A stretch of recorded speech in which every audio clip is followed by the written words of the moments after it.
li bon te Sénégal tàmm ko léegi kilifa guy taxaw di xas kilifa mbokk mu jël téléphone di ko fay te naan lan mooy sujet bi tey ci wax sa xalaat ci kan nga koy wax yaa koy dundal gis na la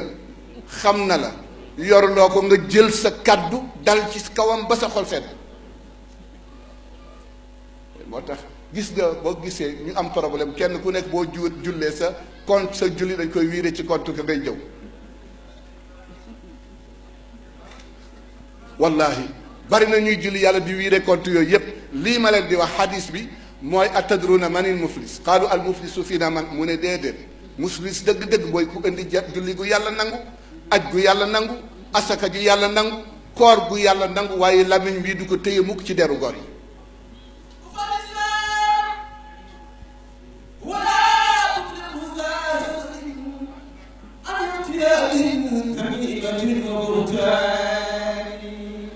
xam nga dañuy wax waxuma kenn na njaaloo ci njaaloo dafa xaram bittifaaq waaye fanweeri njaaloo yu tegal juróom benn moo gënal yàlla toog di déglu jëw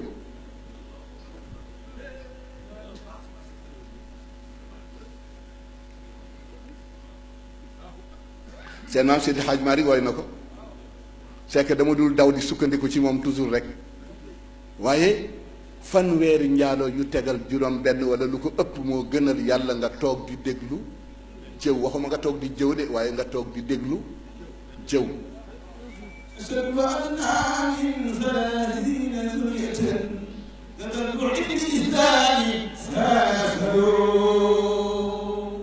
mu ngoog Seydi Hadj Malick wax na ko kii jëw ak kii déglu kan moo ci may morom ma mu wax kii bu amuloon kuy déglu boo ko fekkoon ca taatu garab ga muy wax nga naan waaw de diw de dafa dof mu nga ca taatu garab ga moom rek di wax waaye bu amul ku déglu rek kenn wax moo tax toujours dañu bàyyi xel ni julli yi ñuy julli yàlla di ko nangu ñu ngi koy wiire ci compte jàmbur wallahi mu ngi ci xadis boobu ma leen wax